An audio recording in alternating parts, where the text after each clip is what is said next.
मैं निकाल करके जो यहाँ तक आए हैं, मैं उनको बहुत बहुत धन्यवाद देता हूँ।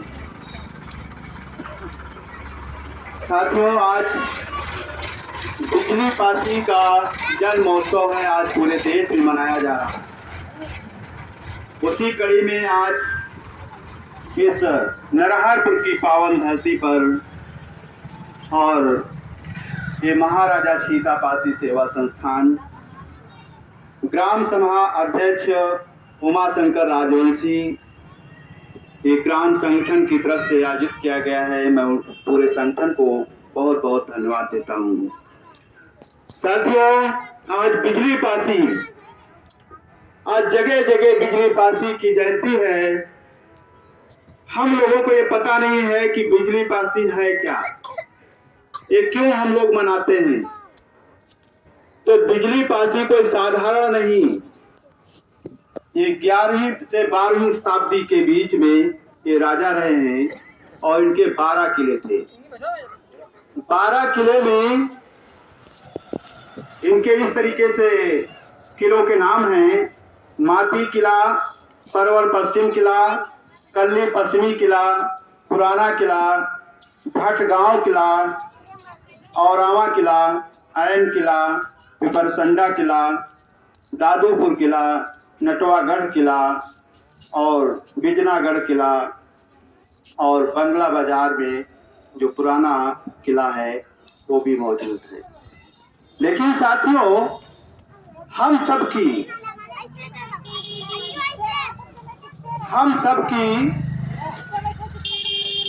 जो नासमझ थी, हम लोग जो जानकारी नहीं थी, जिसकी वजह से ये आपके जो 12 किले थे, इसमें 11 किलों पर अवैध कब्जा हो गया। सिर्फ एक किला आपका बचा है।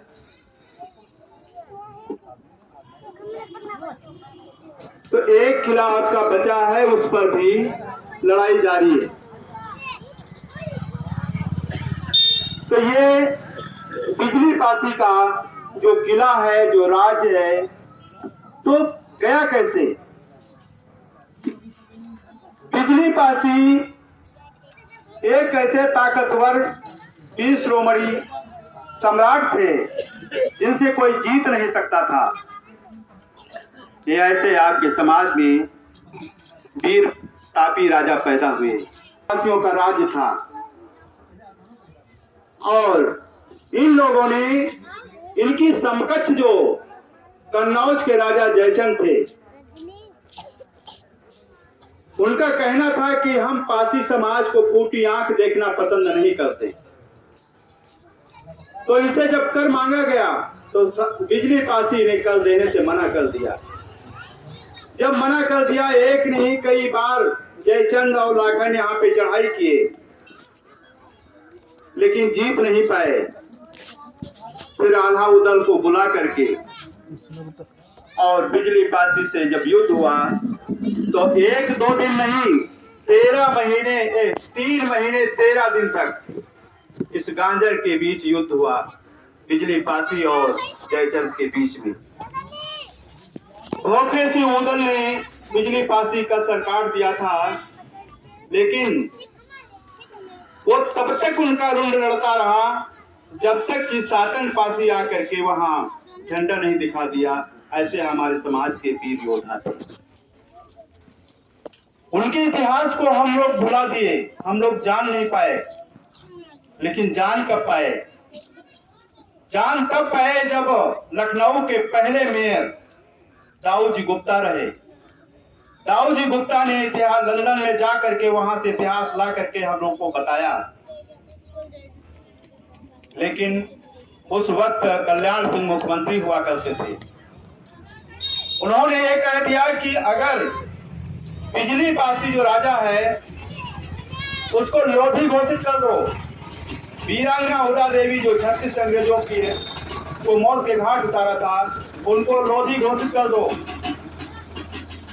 तो इन्होंने कह दिया दाऊ जी गुप्ता ने कि हम ये नहीं कर सकते, क्योंकि हम इतिहास ला करके पूरे पासी समाज को बांट चुके हैं, उनको बता चुके हैं कि तुम्हारे अवध प्रांत में पूरे राजा रहे हैं। तो साथियों, कल्याण सिंह जी ने कहा कि अगर तुम ये नहीं कर सकते हो अगर इनका लोधी नहीं घोषित कर सकते हो तो हम तुमको मेयर पद से हटा देंगे।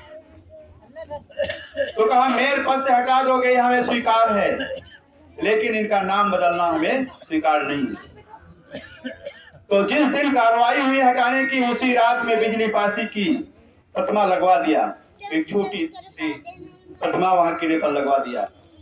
सिकंदर बाग में उदा देवी की प्रतिमा लगवा दी और ये पासियों से कह दिया कि अब कोई तुम्हारे इतिहास को मिटा नहीं पाएगा। तो हम बहुत बहुत धन्यवाद देते हैं दाऊ जी गुप्ता को, जिन्होंने पूरे अवध प्रांत का इतिहास ला करके हम पासी समाज को सौंपा और दाऊ जी गुप्ता को बुला करके सीतापुर की धरती पर सहनाई गेस्ट हाउस में उनका स्वागत भी किया था 1500 पासी बुला करके। तो ये हमारे समाज का इतिहास है। लेकिन है क्या, हम आज नरहरपुर में हमको लगता है 200-400 तो पासी रहते होंगे, लेकिन वो अपने घरों से सुन रहे हैं, बाहर निकल के यहाँ पर नहीं आ रहे हैं। हमको एक बात याद आती है, हमारे समाज की वो स्थिति है, जब गांव में निकलते हैं तो देखते हैं 4 कुत्ता अगर बैठे हैं तो चारों तरफ को मुंह करके बैठते हैं, एक तरफ को मुंह करके नहीं बैठते हैं। अगर एक तरफ को मुंह करके बैठ जाएं तो गुर्राएगा, एक दूसरे को देख करके वो गुर्राता है, इसलिए वो साइड करके मुंह बैठता है।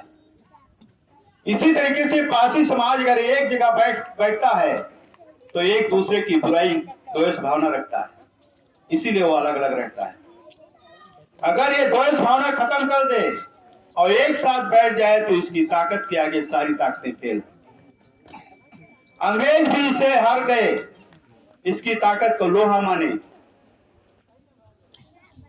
और उन्होंने अपनी किताब में लिखा कि ये जात जो है बहुत मार्शल कौम है और बहुत ताकतवर है, इसे कोई लड़के जीत नहीं सकता है। तो साथियों, आपको अभी तमाम हमारे वक्ताओं ने बताया, तो त्रेता युग में राम पैदा हुए। जब राम पैदा हुए तो भगवान कहलाए। मैं तो नहीं जानता कि पैदा हुए होंगे, लेकिन अगर मान भी लें तो शंभूक ऋषि एक दलित समाज के जो बच्चों को पढ़ा रहे थे निस्वार्थ, उनको जगा रहे थे, तो बगैर सोचे समझे शंभूक ऋषि की राम ने हत्या कर दी। अगर वो दलित समाज की हत्या कर रहे हैं तो मैं उनको भगवान कैसे कहूं। द्वापर में कृष्ण जी पैदा हुए, जिसको काली कहते हैं, काली नाग। वो काली नाग नहीं था, वो काली एक आदिवासी राजा था जो सबसे ताकतवर था, उससे कोई जीत नहीं सकता था। उसको धोखे से उन्होंने मारा और आज उनकी जो रासलीला दिखाई जाती है, लड़कियां नदी में नंगे नहाती हैं और कपड़े पेड़ पे रखती हैं किनारे पे और आकर के उठा के पेड़ पे चले जाते हैं, तो उसको कहते हैं रासलीला। तो जो उनके चरित्र को पढ़ेगा तो अयास हो जाएगा। तो मैं उनको भगवान कैसे कहूं। अगर शंकर जी के चरित्र को हम पढ़ें, इनको हम भगवान कहते हैं, और यहां से लेकर के वहां तक पैदल जाते हैं, एक लोटे में पानी लेकर के वहां उनके सर पे डालने के लिए। लेकिन जब कांवड़ लेके जाते हैं, जितने कांवड़ वाले होते हैं, रास्ते में जब चलते हैं तो दारू गांजा भांग तो सारे जितने कुकर्म है वो सब करते जाते हैं। तो हम उनको भगवान कैसे कहें। अगर कोई समाज सुधार की बात किया होता तो मैं उनको भगवान कहता। कलयुग में जो भगवान पैदा हुए बाबा साहब, जिन्होंने हमको कपड़े पहनने का अधिकार दिया, ये माइक पे बोलने का अधिकार दिया, शिक्षा दिलाने का अधिकार दिया, वोट डालने का अधिकार दिया। आज जिस बाबा साहब ने जो भगवान बन के हमारे साथ आए, आज जो उन्होंने पूरी जिंदगी संघर्ष किया, उसका हक जो हमको दिलाया, उसी की बदौलत आज 131 सांसद भवन में बैठे हैं। जब अभी शाह बाबा साहब का अपमान कर रहे थे तो बैठे वहां हिजड़े की तरीके से ताली बजा रहे। वो हमारे अधिकारों को खत्म करा रहे हैं, हमारे बाबा साहब का अपमान सह रहे हैं, इसलिए वो हमारे समाज के नहीं हो सकते। आज हमारे समाज के गद्दार कौन हैं? पूरे देश में हंगामा मचा है, सारे लोग उनका विरोध प्रकट कर रहे हैं, लेकिन आज आपके बीच का जो विधायक है, जिसको आपने वोट दिया है और जिता के भेजा है, क्या एक शब्द वो बोला है? कोई भी बताए? कोई बाबा साहब का जो अपमान हुआ उसके खिलाफ उसने एक शब्द बोला है? वो नहीं बोला है। वो इसलिए नहीं बोलेगा कि अगर वो बोलेगा तो अगला टिकट उसको नहीं मिलेगा, इसलिए वो समाज का नहीं हो सकता, वो हमारे समाज का गद्दार है। जितने सीतापुर के विधायक हैं जो हमारे समाज के हैं, जिनको हम अपना कहते हैं, वो हमारे पूर्वजों का अपमान सह रहे हैं और हम उनको अपना कह रहे हैं, तो वो हमारे अपने नहीं हो सकते, वो हमारे समाज के गद्दार कहलाए।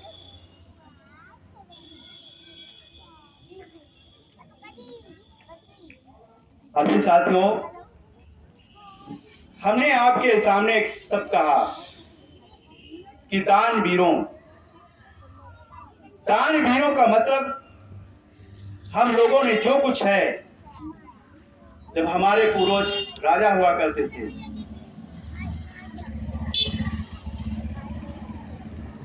हिरण्यकश्यप का लड़का प्रहलाद और प्रहलाद का लड़का विरोचन का लड़का बलि। जो बलि था उसने सब कुछ दान में दे दिया, धन धरती जो को था सब उन्होंने त्रिवाचक में सौंप दिया, क्योंकि जो लोग बाहर से आए थे उनके पास कोई धन धरती नहीं थी। उन्होंने धोखे से राजा बलि से दान में सब कुछ ले लिया। इसके बाद उनकी हत्या भी कर दी, और जब हत्या की, जब बांध के लेके चले थे, तो जिस तागे में वो बांध के लेके चले थे, वो आज भी हम लोग बड़े शौक से तागा बांध के चलते हैं और कहते हैं हम हिंदू हैं। उसका अर्थ क्या है संस्कृत में आप नहीं समझ पाएंगे, तो हिंदी में मैं बता देता हूं। उसका हिंदी में अर्थ होता है, जिस तरीके से महाराजा महाबली को बांधा था, उसी तरीके से तुमको बांध रहा हूं। हिलना